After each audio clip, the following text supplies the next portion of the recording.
kind of start of March carnival. Start of March. That's exactly it. And you're coming in March as well, right? Hello. I think I lost you there. I said you're coming in March, aren't you? I am. Yeah, we can cut that out. We're not the best video editors, but I'm sure we can figure out how to cut out that gap. Yes, I am coming in March. The 21st of March, my flight is. But by the time I get there, it'll be the 22nd. And my girlfriend and I have just booked our month in Rio as well. Well, just outside of Rio for our third month. So most of June, pretty much. That's going to be awesome. I'm jealous. You're just going to be surfing, teaching English, that kind of thing. Yep. Yeah. Surfing, teaching English, and doing nothing else, just relaxing. A bit of reading. Well, in Florianopolis, I probably won't be very social. I'll just enjoy my peace and quiet. And then when we get to Rio, we'll probably just be as social as possible, I think. So Florianopolis is almost going to be like a bit of a peaceful retreat for you. Yeah, almost like a wellness retreat of solitude. Could be antisocial as possible. Everyone these days talks about wellness, don't they? But whatever happened to just saying TLC? Do you remember everyone would say just a bit of TLC? Yeah, what I keep thinking of is it Benecol? Well, some sort of yogurt, some special yogurt that's really good for you. And TLC was like tummy loving care or something. Tummy loving care, yeah. That was their motto, right? Yeah, but isn't TLC, I thought in general that was tender loving care. Tender loving care, yeah. Right, but I think it's like people back in our day, people used to say, "Oh, I just need a bit of TLC," right? A bit of affection, a bit of wellness, a bit of love.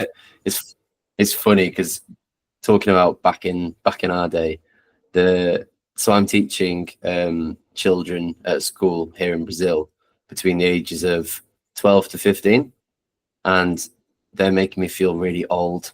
One of them called me a boomer yesterday. A boomer.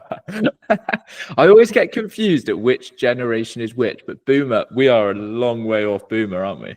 Well, I was explaining to them, boomer comes from baby boomer, which is when the population, the birth rate boomed, it increased after the Second World War. And I was trying to say that I wasn't born in the 50s or 60s. And she just thought it was hilarious. Yeah, because what's after that then? It's so boomers, then millennials? I don't know. I think there should be one in between there. Maybe it is just millennials. Yeah, and then we're Gen Z, aren't we? Yeah. I think there's been 2 more now or something. It's crazy. But some of the references in the lessons. So we have a textbook that we sometimes teach from, and some of the references I have to keep explaining. There was one for CDs and DVDs, and no one had a clue. Yeah, because I guess it's just get your Spotify up, stream it, download it, and what's the point in a CD? It just sounds ridiculous. Yeah, no one even knew what they were. Yesterday, Skype came up, and no one knew what Skype was. I had to explain what Skype was. Oh, it's like the OG Zoom, isn't it? No. And I was saying before FaceTime. Back in my day. I was saying it's the first time you could video call people. It was amazing. And they were saying, is it like Discord? What happened to Skype? I take it it's still a thing, but I wonder why it fell off a little bit. It's it's just not popular. Definitely not as popular, but it's just not popular at all. I think my mum still uses Skype to FaceTime her elderly sisters. So I think that's the kind of demographic. Okay, well, I hope she's not watching this episode then. So, no offense. Yeah, no offense, mum. Lots of love from Brazil. And what about Blu-ray? Did you ever have Blu-ray? It's not something I ever had or actually understood. So if somebody, if a young teenager asked me what Blu-ray was, I wouldn't know how to explain it. Yeah, I had to explain Blu-ray. All of these things that make me feel old. I had to explain Blu-ray. I just said it was like more HD movie. Just I said it was a better quality stream, and then they understood. Okay, so yeah, it's just like HD, good quality, just DVDs but better. Yeah, back in the day, Blu-ray was exciting.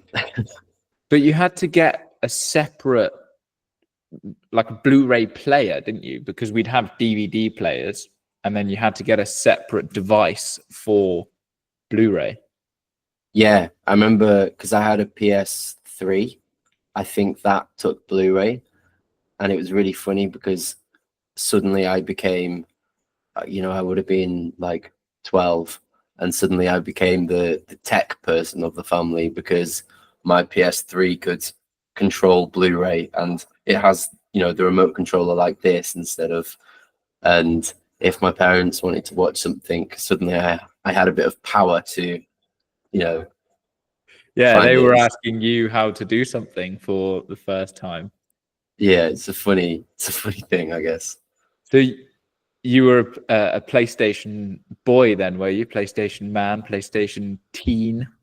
I was a PlayStation teen. I was always more like go and play in the woods type kid with my brother growing up and play football, thankfully. But yeah, I did enjoy PlayStation, but I was never allowed online. My parents never let me play with other people. Oh, no, probably for the better. Yeah, probably. Yeah. Yeah, I was always an Xbox kid, just because most of my friends had one. I had a few friends with PlayStation, but way more had Xbox. So, but like you say, probably better to just be kicked outside. I think having a brother probably made that a little bit easier. But yeah, go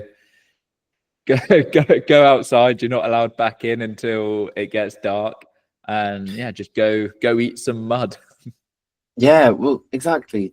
Touch grass. Like talking about that, I think I definitely did it in one of the older recorded lessons about, I think was it Germany or Ireland talking about, oh no, it was Australia. Australia banning social media for under 13s. And I think we might have touched on it in a conversation class, but It's under so 16s, isn't it? I think.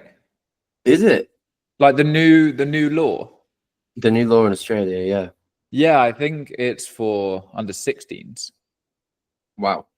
So here in Brazil, they've also banned phones in schools, but like they've made it kind of, it's a national law. It's completely illegal to use your phone. So I thought that was quite an interesting step. Yeah, for sure. It'd definitely be interesting to see the statistics of that, especially with like mental health statistics as well. Because if you look at all of the mental health stats in young adults and teenagers since 2010, when smartphones basically just became a mainstream thing, the mental health stats kind of, I guess, skyrocketed, but in a negative. Skyrocketed always sounds very positive, doesn't it? But I guess mental health stats isn't very clear either. So I guess you could say like negative or poor mental health. The amount of young people, teenagers with poor mental health increased rapidly.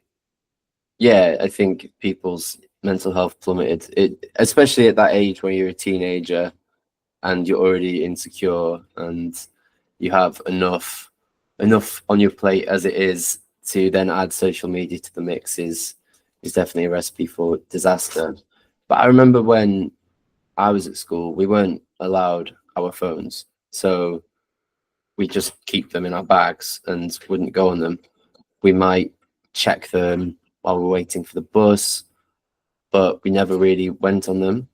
And so I thought, okay, it's probably like that for this generation. But honestly, before class, all of them just sit there on their phones. They barely talk to each other. It's crazy. Oh wow, yeah, that's a lot worse than I thought it would be. So, did you, when you were at school, what about lunchtime and playtime's very primary school, isn't it? But yeah, lunchtime, break time, would people go on their phones then at all? Because we would have them, people would use them, but not as the primary activity. Everybody would be socially interacting with each other, just standing in their groups, just chatting, and phones would come out, people would take videos and stuff like that, but nobody would be just glued to their phone for the whole lunchtime. Yeah, so I remember because obviously you can have them.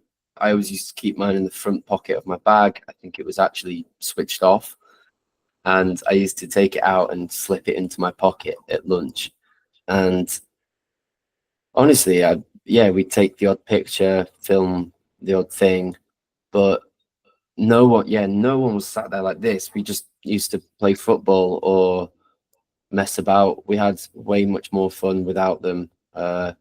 Even if it was like mischievous or a bit naughty, we had way much more fun just doing silly things, and talking to each other.